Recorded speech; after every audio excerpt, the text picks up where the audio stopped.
Genesis 26:17 through 27:46.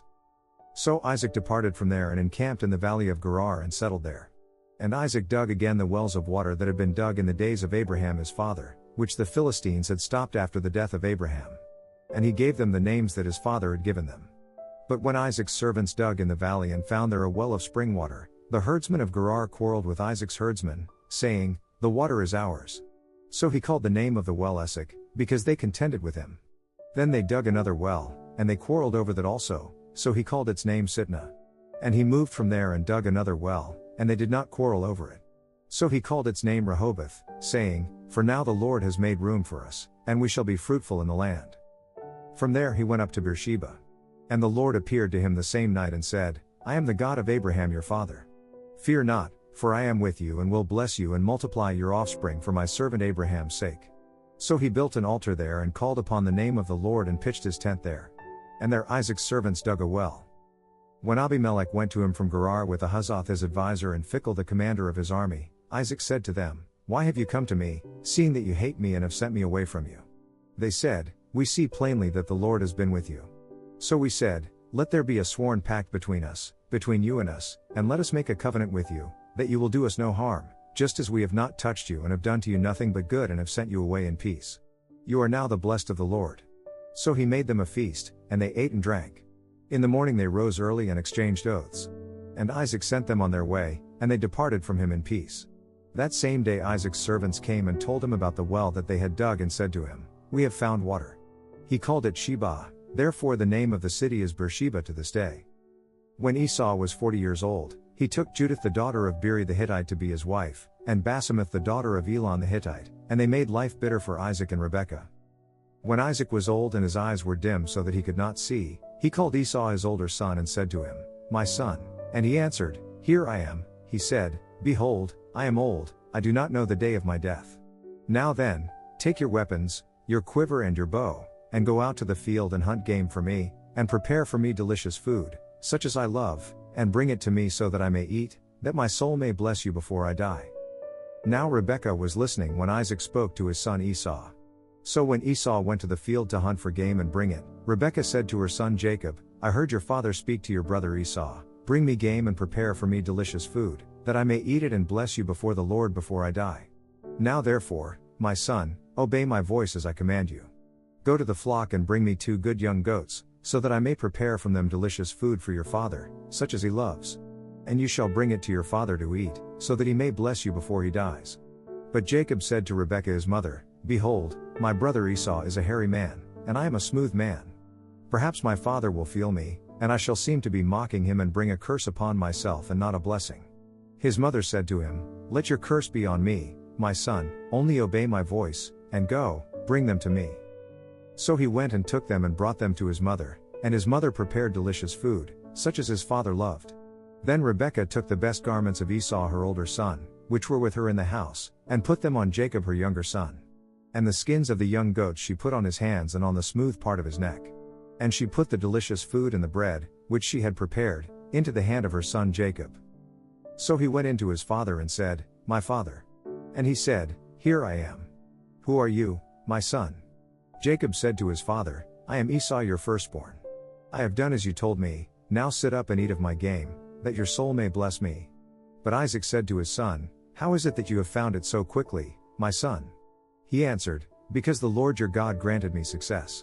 Then Isaac said to Jacob, "Please come near, that I may feel you, my son, to know whether you are really my son Esau or not."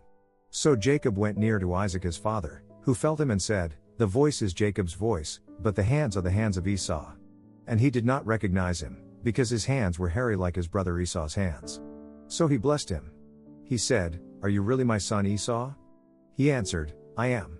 Then he said, "Bring it near to me, that I may eat of my son's game and bless you." So he brought it near to him, and he ate, and he brought him wine, and he drank. Then his father Isaac said to him, "Come near and kiss me, my son." So he came near and kissed him.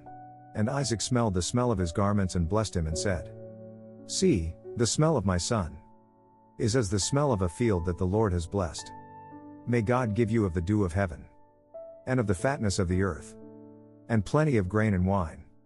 Let people serve you, and nations bow down to you. Be lord over your brothers. And may your mother's sons bow down to you. Cursed be everyone who curses you.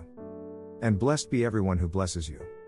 As soon as Isaac had finished blessing Jacob, when Jacob had scarcely gone out from the presence of Isaac his father, Esau his brother came in from his hunting. He also prepared delicious food and brought it to his father. And he said to his father, Let my father arise and eat of his son's game, that you may bless me. His father Isaac said to him, Who are you? He answered, I am your son, your firstborn, Esau. Then Isaac trembled very violently and said, Who was it then that hunted game and brought it to me, and I ate it all before you came, and I have blessed him? Yes, and he shall be blessed. As soon as Esau heard the words of his father, he cried out with an exceedingly great and bitter cry and said to his father, Bless me, even me also, O my father. But he said, Your brother came deceitfully, and he has taken away your blessing. Esau said, Is he not rightly named Jacob? For he has cheated me these 2 times. He took away my birthright, and behold, now he has taken away my blessing. Then he said, Have you not reserved a blessing for me? Isaac answered and said to Esau, Behold, I have made him lord over you, and all his brothers I have given to him for servants, and with grain and wine I have sustained him. What then can I do for you, my son? Esau said to his father, Have you but one blessing, my father? Bless me, even me also, O my father. And Esau lifted up his voice and wept.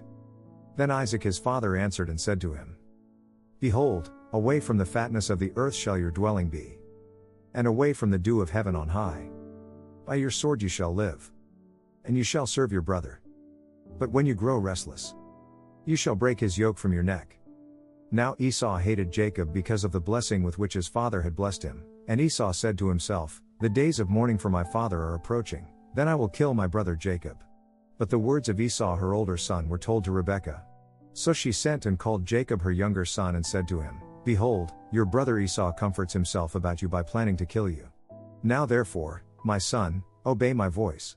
Arise, flee to Laban my brother in Haran and stay with him a while, until your brother's fury turns away, until your brother's anger turns away from you, and he forgets what you have done to him. Then I will send and bring you from there.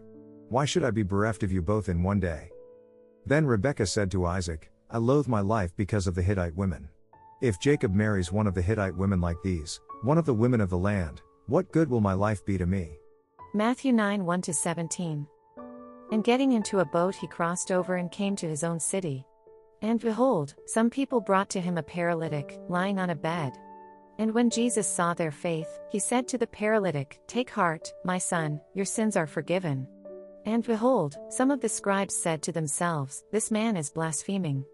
But Jesus, knowing their thoughts, said, Why do you think evil in your hearts? For which is easier, to say, Your sins are forgiven, or to say, Rise and walk? But that you may know that the Son of Man has authority on earth to forgive sins, he then said to the paralytic, Rise, pick up your bed and go home. And he rose and went home. When the crowds saw it, they were afraid, and they glorified God, who had given such authority to men. As Jesus passed on from there, he saw a man called Matthew sitting at the tax booth, and he said to him, Follow me. And he rose and followed him. And as Jesus reclined at table in the house, behold, many tax collectors and sinners came and were reclining with Jesus and his disciples. And when the Pharisees saw this, they said to his disciples, Why does your teacher eat with tax collectors and sinners? But when he heard it, he said, Those who are well have no need of a physician, but those who are sick. Go and learn what this means, I desire mercy, and not sacrifice. For I came not to call the righteous, but sinners. Then the disciples of John came to him, saying, Why do we and the Pharisees fast, but your disciples do not fast? And Jesus said to them, Can the wedding guests mourn as long as the bridegroom is with them? The days will come when the bridegroom is taken away from them, and then they will fast. No one puts a piece of unshrunk cloth on an old garment, for the patch tears away from the garment, and a worse tear is made. Neither is new wine put into old wineskins.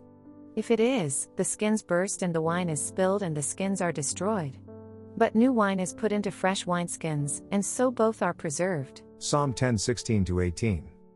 The Lord is king forever and ever, the nations perish from his land. O Lord, you hear the desire of the afflicted, you will strengthen their heart, you will incline your ear to do justice to the fatherless and the oppressed, so that man who is of the earth may strike terror no more. Proverbs 3 9-10. Honor the Lord with your wealth and with the first fruits of all your produce, then your barns will be filled with plenty, and your vats will be bursting with wine.